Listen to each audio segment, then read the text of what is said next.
The walls of Windsor are shaking.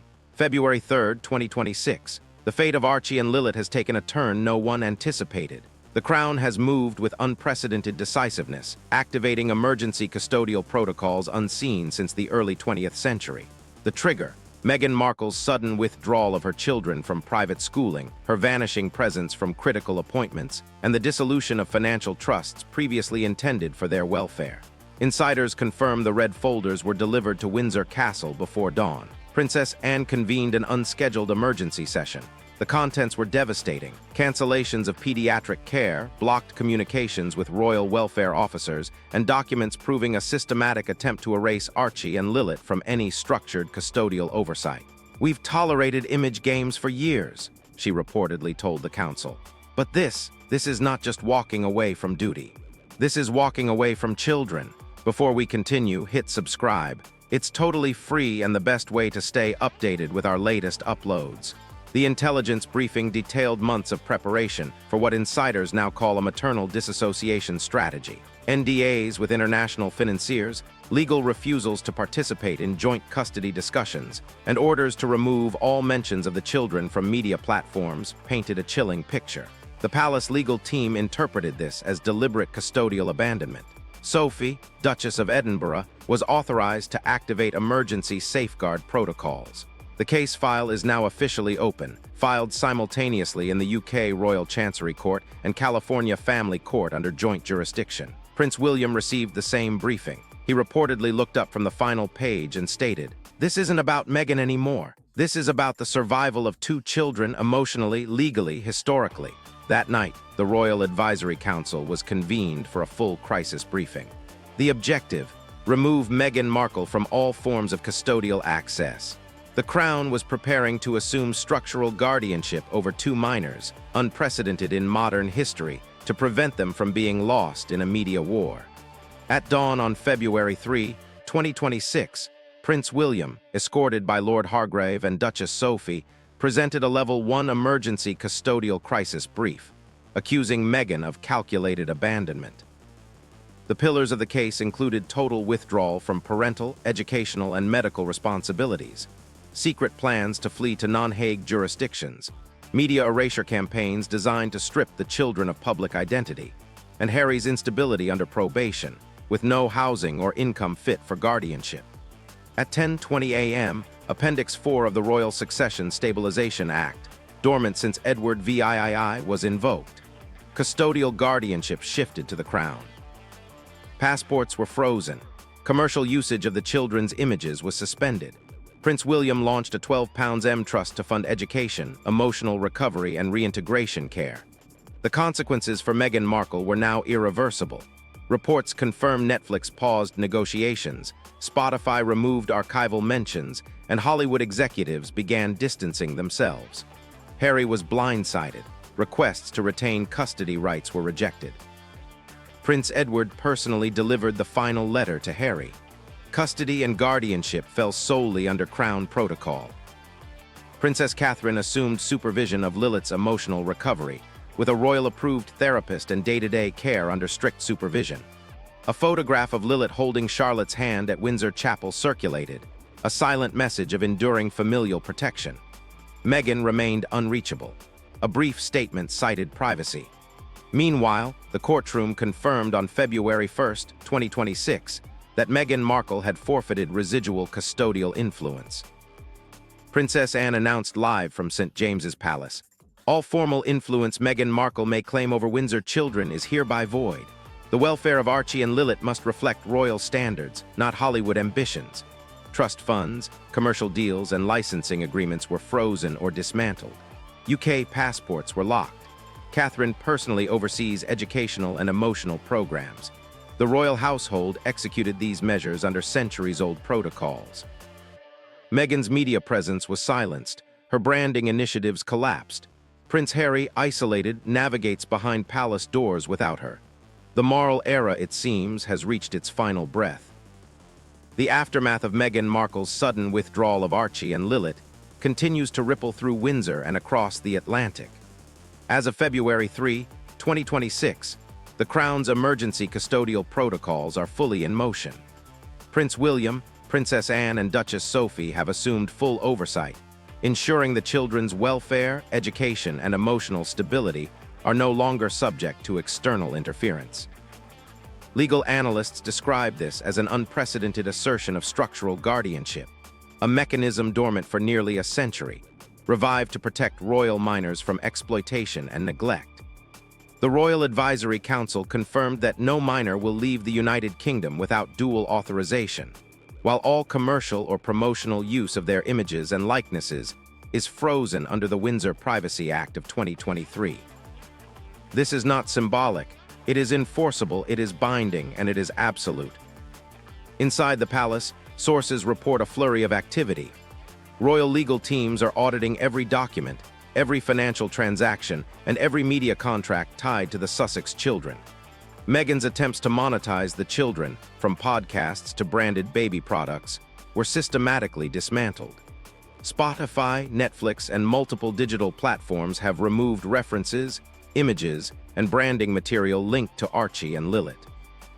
The Crown's digital identity protocols have effectively erased unauthorized media presence, ensuring that the children's identities remain protected.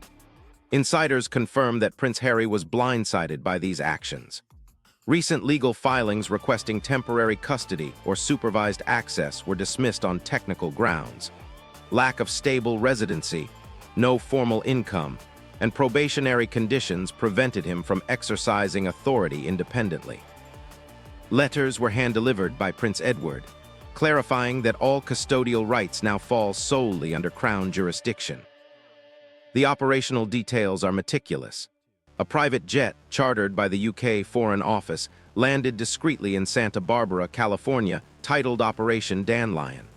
On board, 2 child welfare officers, a royal legal envoy, and a pediatric trauma specialist, tasked with documenting conditions, ensuring legal compliance, and preparing extraction if necessary.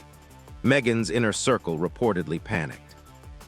Tyler Perry demanded explanations regarding the palace notices, only to receive silence. Oprah Winfrey distanced herself, furious over the continued public association with the Markle narrative.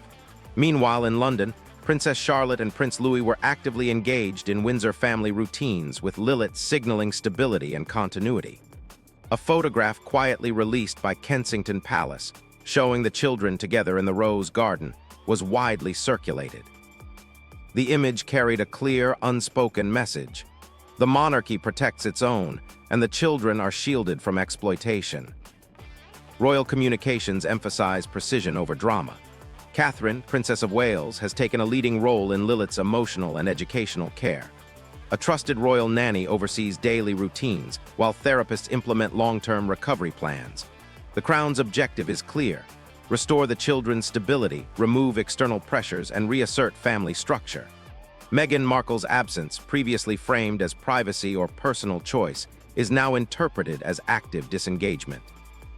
Confidential affidavits, submitted to both UK and California courts, indicate deliberate abandonment. NDA agreements with foreign financiers and media strategists, coupled with secret rebranding campaigns, reinforce the narrative of strategic detachment. The palace describes these actions as calculated, premeditated, and harmful to the children's well-being. Financial measures were equally decisive. An £8 million trust fund, established by Meghan, was voided and frozen. Banking regulators in the UK and Canada intervened to prevent unauthorized withdrawals or transfers. Brand and licensing agreements linked to Archie and Lilith were immediately suspended, reflecting the Crown's zero-tolerance policy for exploitation. Analysts note the financial and legal dismantling was executed with surgical precision, swift, absolute, and irreversible. Meghan Markle's Hollywood influence, once seen as untouchable, is now in retreat. Pending negotiations for lifestyle series, endorsements, and public appearances were canceled or paused. Media executives have reportedly flagged her as a high-risk liability. Meanwhile, Prince Harry's options are constrained. Legal access, limited to supervised and temporary visitation, faces strict oversight. The international implications are notable. Bilateral family protection clauses, activated under post-Brexit Windsor Convention agreements, allow the UK to assert guardianship even abroad. The coordinated efforts between the Privy Council, Foreign Office, and Royal Child Welfare Committee reflect a global reach designed to safeguard the lineage. Royal legal analysts emphasize that such emergency protocols are rare but enforceable. They serve as a model for structural guardianship in cases of parental disengagement or endangerment. Meghan Markle's ongoing absence, compounded by failed communications, demonstrates the necessity of these extraordinary measures. In essence, the Crown has reasserted authority not as punitive action, but as proactive preservation of heritage, identity, and security for its youngest members. Public reaction is shifting. Media outlets once sympathetic to the Markle narrative now focus on institutional stability, child welfare, and legal precedent. Royal observers note a growing sentiment that the monarchy has acted decisively to protect the children, while outside actors miscalculated the consequences of disengagement. Social media amplifies this perspective. Thousands of posts highlight Charlotte's composure, Catherine's leadership, and William's decisiveness. In contrast, Meghan's communications remain sparse, offering little explanation or justification. Analysts suggest the silence may worsen public perception, reinforcing the narrative of abandonment and misplaced priorities. The Crown, by contrast, maintains transparency in procedure while avoiding sensationalism, underscoring an emphasis on legacy, duty, and emotional safeguarding. This is a turning point. Archie and Lilith are now fully under institutional care. All measures, from frozen assets to restricted media usage, from controlled travel to supervised emotional therapy, serve one purpose: ensure that royal children remain shielded from exploitation, manipulation, or neglect. As Meghan Markle navigates the fallout and Prince Harry confronts unprecedented limitations, the monarchy demonstrates unyielding commitment to its future generations. For observers, analysts, and the public, the message is unmistakable. Lineage, responsibility, and the protection of minors supersede personal ambition, media campaigns, or celebrity influence. The Crown has acted decisively and comprehensively in the interest of continuity, stability, and emotional preservation. The unfolding events in Windsor will not just be remembered. They will redefine modern custodial governance within royal protocol, setting a historic precedent for generations to come. The fallout from Meghan Markle's withdrawal of her children continues to dominate both royal corridors and global media, and the implications are staggering. Following the Crown's enforcement of emergency custodial protocols, every action taken by Meghan and Harry is now subject to scrutiny by Windsor legal authorities. Confidential briefings obtained by palace insiders reveal that the children's daily routines, educational plans, and emotional therapy are under constant monitoring, with updates submitted directly to Princess Anne and Prince William. This is unprecedented in scale and scope, reflecting a system designed not just to react, but to anticipate potential risks. Analysts note that the Crown's proactive measures, passport freezes, trust fund freezes, and media control, illustrate a calculated strategy to insulate the children from both physical and reputational harm. For Meghan Markle, this represents a complete institutional severance from influence, legally binding and enforceable, leaving her future interventions limited and strictly regulated. Legal experts emphasize that such a level of oversight, involving cross-border enforcement between the UK and the US, is rarely seen in modern royal history, reinforcing the monarchy's authority in safeguarding its lineage.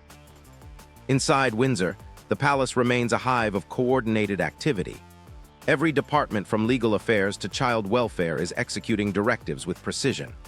The Royal Child Welfare Committee, chaired by Princess Anne, has established continuous reporting channels with assigned therapists, educators, and custodial officers.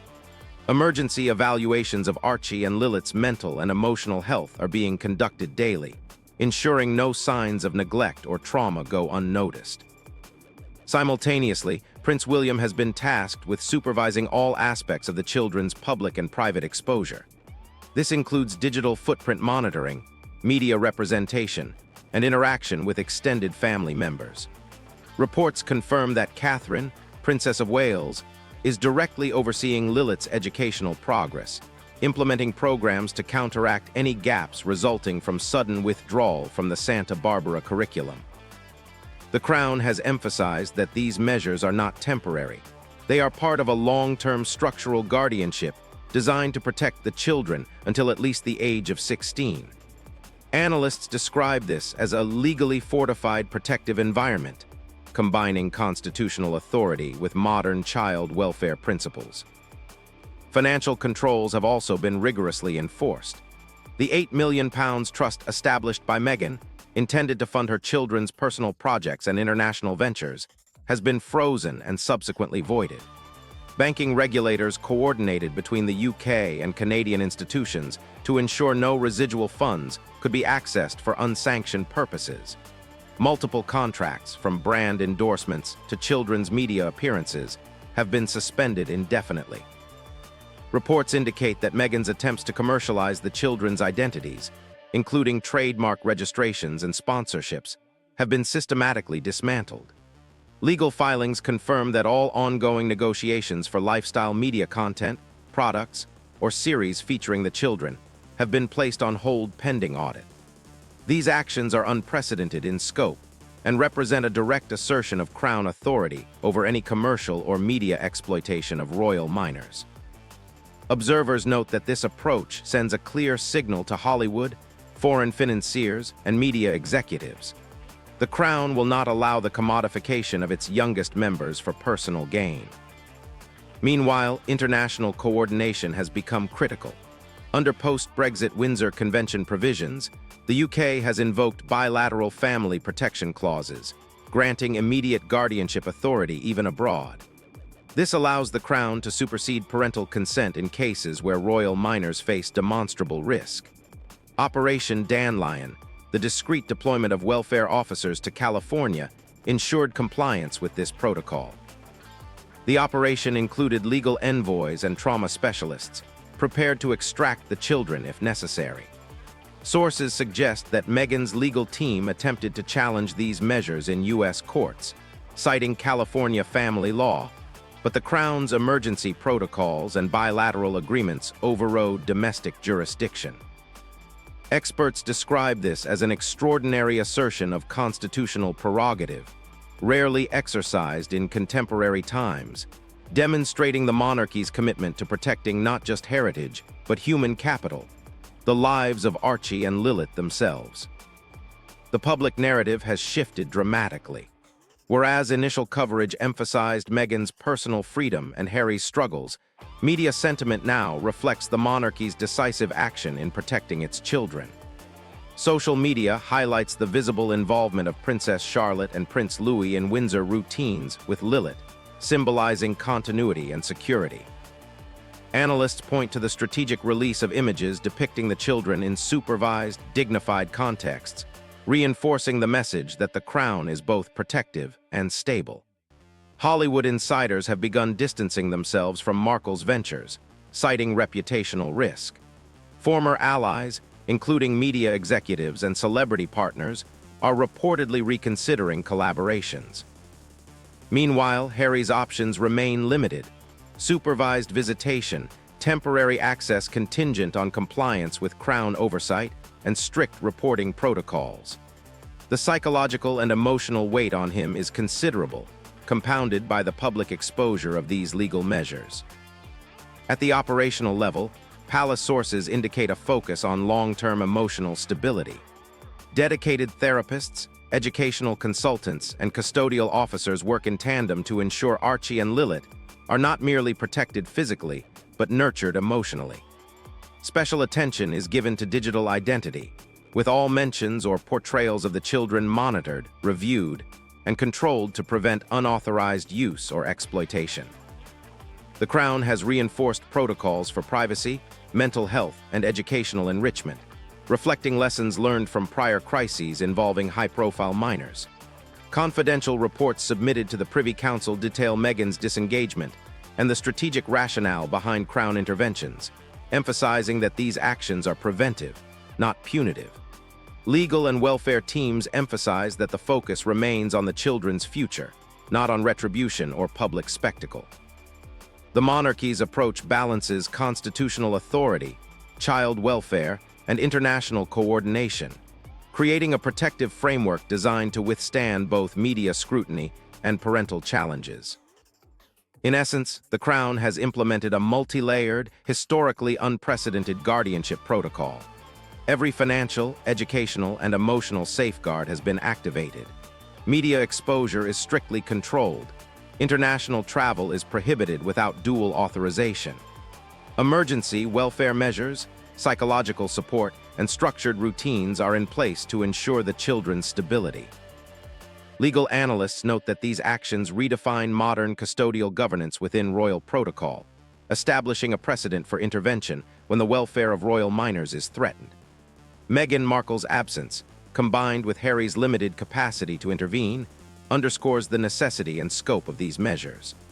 The Crown's decisive action reflects not only the preservation of the Windsor lineage, but also the creation of a legally fortified, emotionally secure environment for the heirs. In every sense, the children are now under protection that is absolute, binding, and historic, ensuring that their future remains secure, regardless of parental actions, media pressure, or international speculation. As the dust settles over the dramatic custodial enforcement, the full scope of the Crown's intervention becomes clear.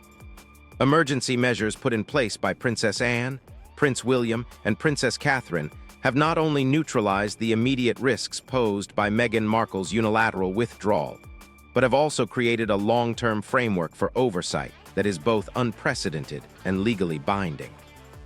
Palace sources confirm that all activities related to Archie and Lilith, educational enrollment, healthcare, daily supervision, and public appearances, are now meticulously monitored under Crown supervision. The Royal Child Welfare Committee has implemented strict protocols for reporting, ensuring that no gap in oversight exists. Every educational decision, therapy session, or potential media interaction requires prior authorization, while confidential briefings are sent daily to the Princess Royal and Prince William. These mechanisms are designed to maintain continuity, emotional stability, and public discretion, reinforcing the monarchy's commitment to safeguarding its youngest members. Financial safeguards remain a central component of this protective strategy. The £8 million trust fund established by Meghan, intended for international projects and personal ventures, has been fully nullified under legal audit. Banking regulators and trust officers coordinated across borders to ensure that no residual funds could be accessed or misused, effectively severing any financial leverage the former Duchess may have had. Similarly, contracts tied to commercial exploitation of the children's identities, including trademarks, endorsements, and media appearances, have been suspended indefinitely. Legal filings confirm that attempts to circumvent these measures, either through U.S. courts or foreign partnerships, are being blocked by emergency bilateral clauses established under the post-Brexit Windsor Convention. These interventions are not merely reactive. They demonstrate the monarchy's foresight in anticipating potential challenges to the children's welfare and public identity. Media control remains another critical pillar. The Crown has invoked the 2023 Royal Privacy Act to prevent any unauthorized use of the children's images, names, or likenesses, both in print and digital spaces. All ongoing and proposed media projects linked to Archie and Lilith have been frozen pending review.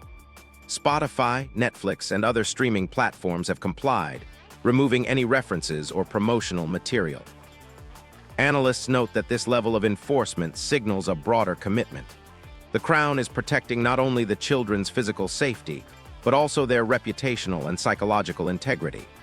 Public messaging emphasizes this dual purpose. Carefully curated images released by the palace depict Archie and Lilith in safe, supervised environments with extended family members, reinforcing continuity, normalcy, and emotional resilience. Every image and public appearance is now strategically orchestrated to reflect stability, care, and institutional oversight, effectively countering prior narratives of chaos or parental neglect. International coordination has also been extensive. Operation Dandelion, the discreet deployment of child welfare officers, legal envoys, and trauma specialists to California, ensured full compliance with UK emergency protocols. These officers documented the children's welfare, assessed immediate risks, and maintained constant communication with the Crown. Reports indicate that Meghan's legal team attempted to challenge the authority of these measures under California law, citing jurisdictional limitations. However, the Crown's emergency powers, ratified under bilateral agreements, effectively supersede domestic challenges, reinforcing the primacy of constitutional oversight when royal minors are involved. Experts describe this as a historically significant assertion of jurisdictional authority, combining child welfare principles with constitutional prerogatives to create a legally fortified protective environment. The personal impact on Harry has been profound. Sources close to the Duke report that he remains isolated and distressed, struggling to reconcile his desire to maintain a connection with his children against the reality of Crown-mandated restrictions. His requests for unsupervised access have been denied, with any interaction carefully structured and overseen. The palace has provided psychological support for him as well, though insiders note that he is under intense pressure from both personal guilt and public scrutiny. Analysts suggest that the Crown's approach balances compassion with constitutional duty. Harry is neither entirely excluded nor given free rein, reflecting a complex interplay of parental rights, institutional responsibility, and public accountability. Meanwhile, the public narrative has decisively shifted. Initial sympathy for Meghan's perceived independence has given way to recognition of the Crown's structured response and the primacy of the children's welfare. Social media, news outlets, and royal commentators highlight the controlled, deliberate measures taken to ensure the children's safety, emotional stability, and continuity of heritage. Princess Charlotte's symbolic presence in public events, guiding younger family members, has been particularly impactful. Experts note that her involvement communicates both continuity and the importance of institutional responsibility, setting a visible example for younger generations of royal heirs. The contrast between the Crown's methodical, transparent approach and Meghan's abrupt withdrawal has only amplified public perception that the monarchy is acting decisively and responsibly in safeguarding its lineage. The legal and procedural framework established by the Crown has set multiple precedents. All future interventions in the welfare of royal minors, particularly in cases of unilateral parental action, will likely reference the emergency protocols and bilateral agreements activated during this crisis. Constitutional lawyers and child welfare experts describe the measures as a combination of modern child protection and traditional monarchical authority, creating a template for integrated governance that balances oversight, emotional care, and institutional continuity. The children's digital identities, educational pathways, health care, and public presence are now all within a fortified legal and operational framework, ensuring that no unilateral decision, either domestic or international, can compromise their well-being. For Meghan Markle, the consequences are stark and undeniable. Her absence from the children's lives, coupled with the legal nullification of trusts, commercial projects, and parental influence, underscores the Crown's determination to prioritize the children above personal or media ambitions. Hollywood's reaction has been cautious. Former allies distance themselves, negotiations are paused, and public perception is shifting. For Harry, the path forward is constrained yet guided, with limited access contingent on compliance with Crown oversight. The monarchy has demonstrated that heritage, legacy, and emotional stability are not negotiable, and that decisive intervention is both necessary and legally enforceable. If you want to stay updated on the latest developments in the royal family and understand every critical move, make sure to like, share, and subscribe now. Hit that notification bell to never miss an update, because this story is far from over, and every new detail will shape the future of the Windsor lineage. The final phase of the custodial enforcement marks a historic turning point in the monarchy's oversight of its youngest members. With Archie and Lilith now fully under Crown supervision, the institutional machinery operates with unprecedented precision. Daily reports from the Royal Child Welfare Committee ensure that education, healthcare, and social development are monitored without interruption. Each step, from school enrollment to extracurricular activities, is meticulously documented, reinforcing the Crown's commitment to emotional stability and legal compliance. These measures are designed to prevent any unilateral decision-making by Meghan or Harry from compromising the children's well-being. The committee has also introduced regular psychological evaluations, ensuring that any signs of distress are addressed immediately, providing a structured and supportive environment. Insiders emphasize that this approach represents a fusion of modern child welfare practices with centuries-old royal protocols, creating a secure framework that is both legally and emotionally robust. Financial oversight remains a critical element of this protective strategy.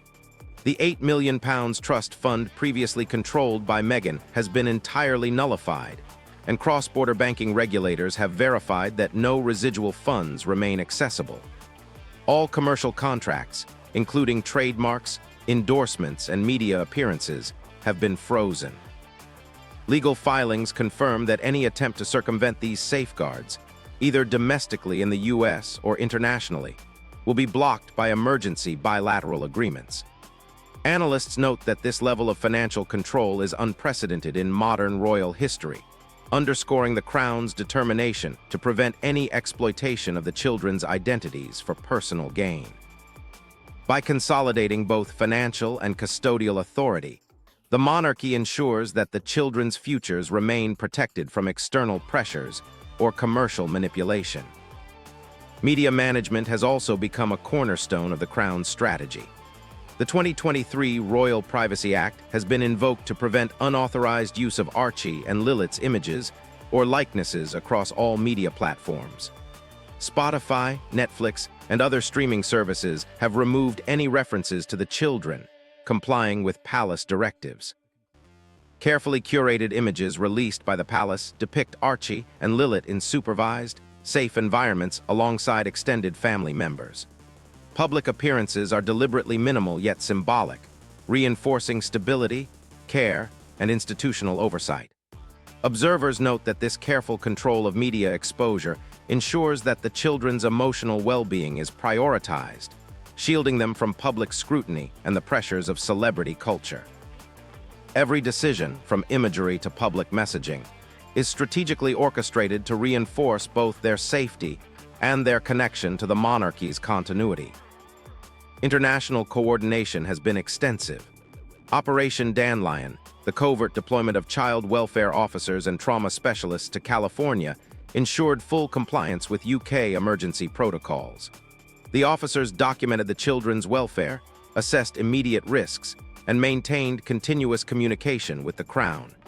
Meghan's legal team attempted to challenge these measures under California law, citing jurisdictional limits.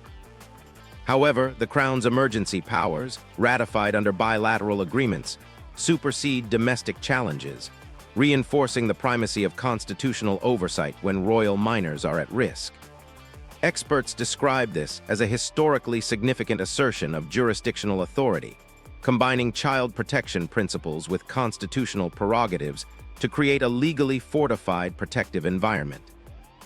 The children's digital identities, educational progress, health care, and public presence are now under an unprecedented level of security, ensuring that no unilateral parental decision can compromise their well-being or future opportunities. Harry's personal situation remains complex. Sources indicate that he is struggling with isolation and psychological distress, attempting to maintain a connection with his children under the constraints of Crown oversight. His requests for unsupervised visitation have been denied, and every interaction is carefully structured. The palace has provided psychological support to ensure he remains compliant and emotionally stable, balancing compassion with constitutional duty. Analysts suggest that Harry's current position reflects a broader principle. While parental rights are recognized, they are subordinate to the institutional responsibility to protect royal minors and their emotional development. This delicate balance between personal desire and constitutional obligation is at the core of the monarchy's approach to crisis management, ensuring that decisions are guided by legal precedents and child welfare rather than public opinion or media pressure. Public perception has shifted decisively. Initial sympathy for Meghan's independence has given way to recognition of the Crown's methodical and protective measures. Social media, news outlets, and royal commentators highlight the structured approach taken to secure the children's safety, emotional stability, and identity. Princess Charlotte's involvement in public events, guiding younger family members, symbolizes continuity, responsibility, and institutional stability. Analysts note that her presence communicates the monarchy's commitment to safeguarding its lineage and the importance of upholding constitutional and familial duty. In contrast, Meghan's public image has suffered, with brands and partners distancing themselves from her projects. Hollywood insiders report that future collaborations are on hold, reflecting a broader understanding that her actions may carry legal and reputational risks. The Crown's legal and procedural framework sets significant precedents. Future interventions in the welfare of royal minors, especially in cases of unilateral parental action, will likely reference the emergency protocols and bilateral agreements activated during this crisis. Constitutional lawyers and child welfare experts describe these measures as a fusion of modern child protection practices and traditional monarchical authority, creating a legally fortified template for ensuring continuity, oversight, and emotional security. The children's financial security, media presence, and educational progression are now fully protected under a structured, enforceable framework that leaves no room for unilateral deviation. As Meghan Markle faces the stark consequences of her absence from the children's lives, the monarchy's decisive actions have demonstrated that legacy, responsibility, and emotional welfare are not negotiable. Harry, constrained yet supported, remains under palace guidance, emphasizing the balance between compassion and constitutional duty. The royal family has established a blueprint for protecting minors, asserting authority, and preserving lineage, ensuring that the next generation grows up under secure, structured, and emotionally nurturing conditions. The message is clear. The welfare of Archie and Lilith is paramount, and no personal or commercial ambition will compromise it.